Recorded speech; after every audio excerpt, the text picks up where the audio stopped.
എല്ലാവർക്കും നമസ്കാരം. ഞാൻ ഇന്ന് ഉണ്ടാക്കാൻ പോകുന്നത് ഒരു വൈനാണ്. ക്രിസ്മസും ന്യൂ ഇയർ ഒക്കെ ആയതുകൊണ്ട് ഒരു വൈൻ ഉണ്ടാക്കാമെന്ന് വിചാരിച്ചു. അതിന് ഞാൻ 7 തരം ഡ്രൈ ഫ്രൂട്ട്സുകൾ എടുത്തിട്ടുണ്ട്. ഗോച്ചിബെറി, ബ്ലൂബെറി, ക്രാൻബെറി, ഫ്രൂട്ട്സ്. ഇത് ഡ്രൈഡ് പ്ലം ആണ്. ഇതിനകത്ത് കായുണ്ട്. ഞാൻ ബാക്കിയെല്ലാം അരിഞ്ഞു വെച്ചിട്ടുണ്ട്. ഇതിനകത്ത് ഈ കായ എടുത്ത് കളഞ്ഞിട്ട് വേണം വെക്കാൻ. പിന്നെ ഉണക്കമുന്തിരി, കുരുവില്ലാത്തത്. ഇത് വൈറ്റ് കളറുള്ള ഒരു മുന്തിരിയാണിത്. ഇതിനകത്ത് കായുണ്ട്. ഇതെല്ലാം നമുക്ക് നന്നായിട്ട് ഉപ്പ് വെള്ളത്തിലിട്ട് കഴുകി ഊറ്റിയെടുക്കാം.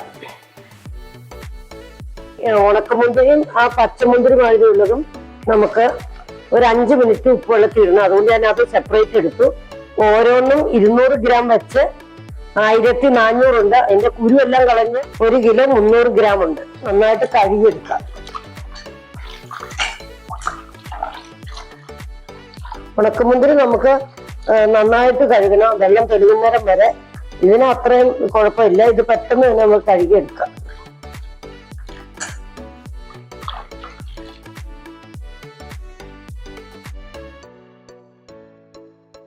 മുന്തിരി 5 മിനിറ്റ് വെള്ളത്തിൽ കിടക്കട്ടെ. അത് കഴിഞ്ഞ് നമുക്ക് എടുക്കാം.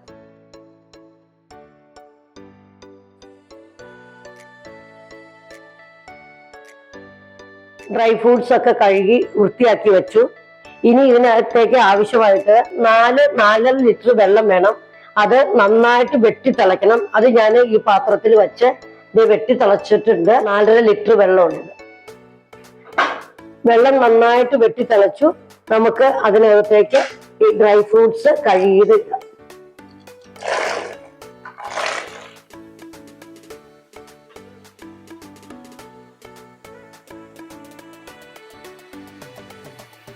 ഒരു കിലോ ഡ്രൈ ഫ്രൂട്ട്സിന് 1 കിലോ പഞ്ചസാരയാണ് വേണ്ടത്. ഇനി മധുരം കുറവ് വേണമെന്നുണ്ടെങ്കിൽ ഒരു 3/4 ചേർത്താലും മതി. വീട്ടിലുണ്ടാക്കണ വൈനിനൊക്കെ ഇത്തിരി മധുരം കൂടുതലായിരിക്കും. ഇതിനകത്തേക്ക് നമുക്ക് പഞ്ചസാര ഇടാം. ഞാൻ 1 കിലോ പഞ്ചസാരയാണ് ഇപ്പൊ ചേർക്കുന്നത്. 1 200 ഇത് 1 300 ഉണ്ട്. അപ്പൊ 1 200 250 വരെ ചേർക്കാം.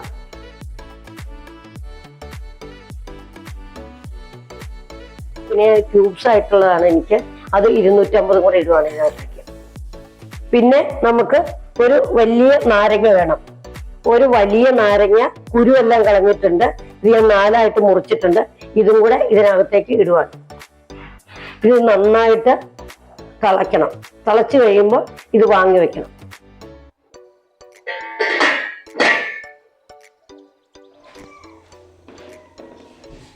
നന്നായിട്ട് വെട്ടി തിളച്ചു. ഇനി ഞാൻ ഗ്യാസ് ഓഫ് ചെയ്യാൻ പോവുകയാണ്. ഇനി ഇത് ചൂടാറിയിട്ട് നാളെ ഇത് ഭരണിയിൽ ഇടും. നന്നായിട്ട് ചൂടാറണം. അപ്പോൾ അതുകൊണ്ട് ബാക്കി ഭാഗം ബാക്കി നാളെയാണ് ഞാൻ ചെയ്യുന്നത്. ഇത് ഗ്യാസ് ഓഫ് ചെയ്യാൻ പോവാണ്.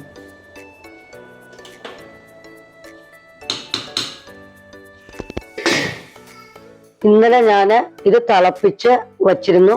അത് ചൂടാറിയിട്ട് രാവിലെ എടുത്തതാണിത്. ചൂടൊക്കെ ആറി. ഇനി നമുക്കിത് ഭരണിയിലേക്ക് ഇടാം.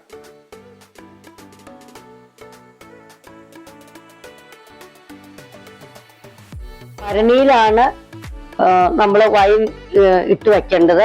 ഇതൊരു 12 ലിറ്ററിന്റെ ഭരണിയാണ്. ഇത് ഞാൻ 2 ദിവസം മുമ്പേ കഴുകി തുടച്ച് വെയിലത്ത് വെച്ച് 2 ദിവസം വെയിൽ കൊണ്ടുവച്ചതാണ്. അതായത് നനവ് ഒട്ടും പാടില്ല ഇതിനകത്ത്. നമ്മൾ സൂക്ഷിച്ച് ചെയ്യണം, അല്ലെങ്കിൽ അതിനകത്ത് ഈച്ചയൊക്കെ കയറും. അതുകൊണ്ട് ഞാൻ നന്നായിട്ട് വൃത്തിയായിട്ട് എടുത്തതാണ്. തവിയൊക്കെ എടുക്കുമ്പോഴും നന്നായിട്ട് തുടച്ച് നനവൊന്നും ഇല്ലാത്ത തവിയിൽ വേണം നമുക്കിത് കോരിയെടുക്കാനൊക്കെ. ഇനി നമുക്ക് ഇതിനകത്തേക്ക് ഇടാം.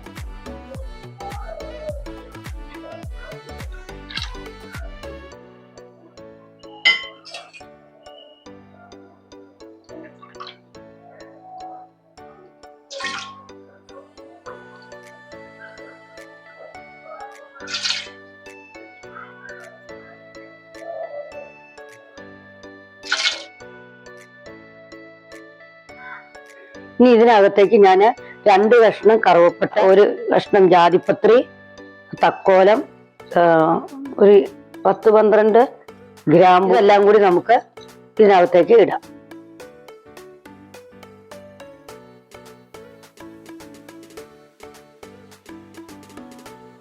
പിന്നെ 100 ഗ്രാം ഗോതമ്പ് ഞാൻ ചേർക്കുന്നുണ്ട് ഇതിനകത്ത്.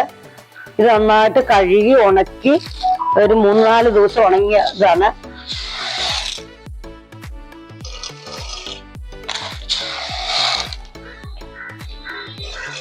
ഇത് വൈൻ മേക്കിംഗ് ഈസ്റ്റ് ആണ്. മറ്റേ നമ്മൾ അപ്പത്തിനൊക്കെ ഉപയോഗിക്കുന്ന ഈസ്റ്റ് ഉപയോഗിക്കാം. ഈ ഈസ്റ്റാണ് ഇത്രയും കൂടെ ബെറ്റർ, അതുകൊണ്ടാണ് ഇത് വാങ്ങിയിരിക്കുന്നത്. ഇത് നമുക്ക് ഒരു 2 ടീസ്പൂൺ ചേർക്കാം.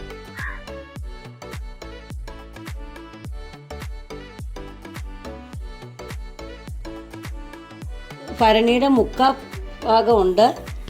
ഇതുപോലെ നിൽക്കണം. നമ്മൾ എടുക്കുന്ന പാത്രത്തിന് മുക്കാലേ പാടുള്ളൂ. അത് നിറച്ചെടുത്തു കഴിഞ്ഞാൽ അത് പുളിച്ച് പൊങ്ങി പോകും. അത് നമ്മൾ എപ്പോഴും ശ്രദ്ധിക്കണം. ഇത് 3 ദിവസം കഴിയുമ്പോൾ ഒന്ന് ഇളക്കണം. പിന്നെ 21 ദിവസം കഴിയുമ്പോൾ നമുക്ക് ഇതെടുക്കാം.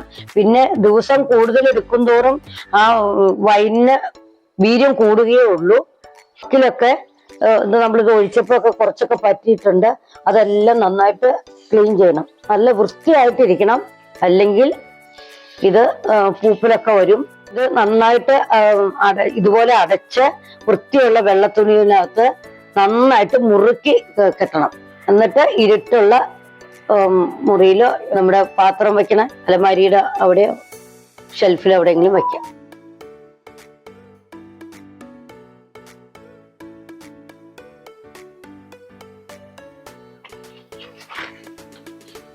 ഇങ്ങനെ കെട്ടിവെക്കണം. ഇത് ഞാൻ 7 കൂട്ടം ഡ്രൈ ഫ്രൂട്ട്സ് ഇട്ടുന്നേ ഉള്ളൂ. ഉണക്കമുന്തിരി കൊണ്ട് തന്നെ ഉണ്ടാക്കാം, വൈൻ ഉണ്ടാക്കാം. നമ്മൾ ചാമ്പങ്ങ കൊണ്ട് വൈൻ ഉണ്ടാക്കാറുണ്ട്, നെല്ലിക്ക കൊണ്ട് വൈൻ ഉണ്ടാക്കാറുണ്ട്. ഇനി 21 ദിവസം കഴിഞ്ഞ് വൈനിന്റെ വീഡിയോ ആയിട്ട് വീണ്ടും കാണാം. Okay, by.